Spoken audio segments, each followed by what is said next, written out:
Assalamualaikum warahmatullahi wabarakatuh. Nama saya Arifah, kelas E dari Institut Darul Quran.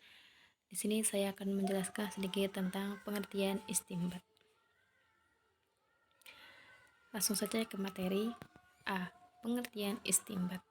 Secara etimologis, kata istinbat berasal dari kata benda an-nabat, bentuk masdar dari nabata yang butuh nabatan, yang berarti air yang keluar dari dalam sumur yang pertama kali digali. Menurut Haitsam Hilal, istimbat berarti mengeluarkan air dari dalam tanah.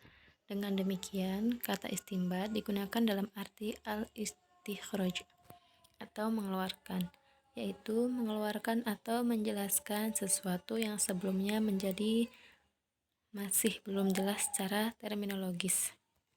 Secara terminologis, istimbat berarti upaya mengeluarkan makna dari nas, Al-Quran dan As-Sunnah yang berkaitan dengan hal-hal yang sulit dan penting dengan mencurahkan kekuatan nalar dan kemampuan yang optimal. Secara istilah tersebut masih bersifat umum sehingga istinbat bisa saja dilakukan oleh ulama fiqh dan ulama yang ahli di bidang selain fiqh. Oleh karena itu, pengertian istinbat secara terminologis harus dibatasi pada wilayah fiqh atau hukum Islam. Dengan adanya pembatasan pada wilayah hukum Islam, maka secara ringkas, istinbat adalah upaya untuk menarik hukum dari nas Al-Quran dan Sunnah dengan jalan istijhad. Penggunaan istilah ijtihad memberikan isyarat bahwa istinbat harus dilakukan dengan menggunakan kaidah-kaidah ushuliyah sebagai pedoman operasional dalam menjalankan nas syar'i berdasarkan hukum Islam. Berdasarkan penjelasan di atas, dapat tarik kesimpulan bahwa istinbat adalah suatu upaya untuk menemukan hukum-hukum syara' dari nas Al-Quran dan As-Sunnah yang dilakukan dengan cara mencurahkan kemampuan nalar dan pikiran. Secara sepintas, memang nampak ada persamaan antara pengertian istinbat dan ijtihad. Namun, pada hakikatnya antara istinbat dan ijtihad terdapat perbedaan. Ijtihad mempunyai ruang lingkup yang lebih luas dibandingkan istinbat, karena istinbat merupakan kerangka kerja dari ijtihad. Fokus istinbat adalah nas Al-Quran dan As-Sunnah. Oleh karena itu, usaha pemahaman, penggalian, dan perumusan hukum dari kedua sumber tersebut disebut istinbat. Sedangkan pemahaman, penggalian, dan perumusan hukum yang dilakukan melalui metode qiyas, istishab, dan istislah, dan dalil rasional lainnya disebut ijtihad. B. Metode istinbat. Dijelaskan sebelumnya bahwa istinbat merupakan usaha untuk mengeluarkan hukum dari Al-Quran dan As-Sunnah. Sedangkan Al-Quran dan As-Sunnah sebagai dalil hukum Islam yang asasi dalam menunjukkan hukum menggunakan berbagai cara, ada yang tegas dan ada yang tidak tegas.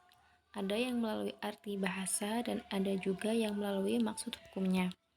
Di sisi lain, terdapat pula pertentangan antara satu dalil dengan dalil lainnya yang tentunya memerlukan penyelesaian. Agar bisa mendapatkan hukum yang tepat dibutuhkan metode yang tepat pula. Dan para ulama usul fiqh telah membahas dan merumuskan metode-metode yang dapat digunakan untuk melakukan istinbat hukum dari Al-Quran dan As-Sunnah. Secara garis besar, metode dan kaidah yang digunakan untuk melakukan istinbat hukum diklasifikasikan menjadi dua, yaitu melalui pendekatan kebahasaan atau turuk lafziyah dan pendekatan makna atau runas turuk maknawiyah atau maqasid asy-syariah. C. Pendekatan istinbat hukum dari sisi kebahasaan. Dalam istinbat hukum dengan pendekatan kebahasaan, hal pertama yang mendapat perhatian dari para ulama usul fiqh adalah pengertian lafadz dalam kaitannya dengan posisi lafadz di dalam kalimat. Untuk selanjutnya, pembahasan tentang lafadz melebar sampai pada kajian lafadz dengan melihatnya dari berbagai sisi. Oleh karena itu, ulama usul fiqh pada periode klasik telah membahas tentang keberadaan lafadz dan maknanya secara panjang lebar dalam kitab-kitab mereka. Begitu panjang dan luasnya kajian tentang lafadz yang dilakukan oleh ulama usul fiqh periode klasik, maka beberapa ulama kontemporer mencoba melakukan klasifikasi dalam beberapa kategori. Menurut An-Nashimi, mengklasifikasikan kajian tentang lafadz dan maknanya dalam 4 kategori. 1. Lafadz dilihat dari sisi makna yang diciptakan atau cakupannya. Kategori ini meliputi am, khas, dan mustarak. 2. Lafadz dilihat dari sisi penggunaannya terhadap makna. Kategori ini meliputi hakikoh, majaz, sharih, dan kinayah. 3. Lafadz dilihat dari sisi kejelasan dan tidaknya dalam menunjukkan makna. Kategori ini meliputi 2 kelompok, yaitu 1. Wajih ad-dalalah atau lafadz yang jelas maknanya yang meliputi yaitu zahir, nas, mufassar, dan muhkam. Yang B. Ghair wajih ad-dalalah atau lafadz yang tidak jelas maknanya yang meliputi khafi, muskil, mujmal, dan mutasyabbih. 4. Lafadz dilihat dari sisi cara pengungkapannya terhadap makna. Kategori ini meliputi ibarah, an-nas, isyarah an-nas, dalalah an-nas, dan iktida an-nas. D.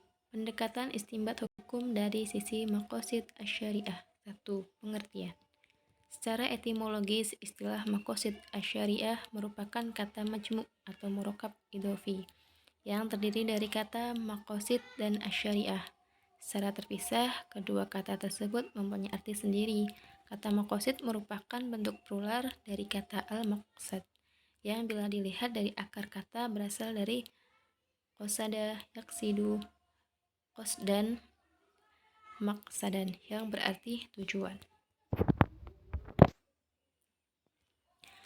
Kata syariah diambil dari asyar'ah dan asyariah, yang berarti tempat sumber air yang tidak pernah terputus dan orang datang ke sana untuk mengambil air tanpa memerlukan alat. Namun, kata syariah secara lazim diartikan sebagai hukum-hukum yang ditetapkan Allah Subhanahu wa Ta'ala kepada hamba-hambanya. Dari pengertian secara literalistik dari kedua istilah tersebut, bila digabungkan maka bisa dipahami bahwa maqasid asy-syariah secara bahasa adalah tujuan dari hukum yang disyariatkan oleh Allah. Adapun pengertian maqasid asy-syariah secara terminologis, ulama usul fiqh klasik tidak merumuskan pengertian tentang maqasid asy-syariah secara jelas dan pasti. Hal ini bukan berarti ulama usul fiqh periode klasik tidak membahas tentang maqasid ibarat an-nas. Mereka membahasnya secara jelas dengan menggunakan istilah-istilah yang populer pada masanya, seperti maslahah, illah, hikmah, manfaah, dan mafsadah. Al-Ghazali hanya menjelaskan pengertian maqasid asy-syariah sebagaimana berikut. Tujuan syara untuk makhluk atau manusia adalah menjaga agama, jiwa, akal, keturunan, dan harta mereka. Dan masih banyak lagi pendapat dari yang lainnya. E.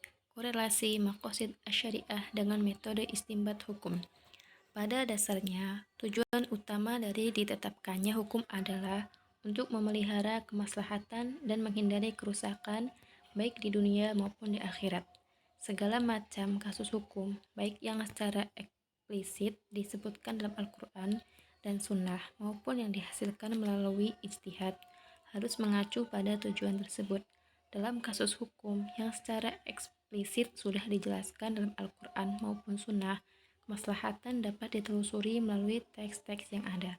Apabila kemaslahatan itu dijelaskan, maka kemaslahatan itu harus dijadikan ukuran penetapan hukumnya.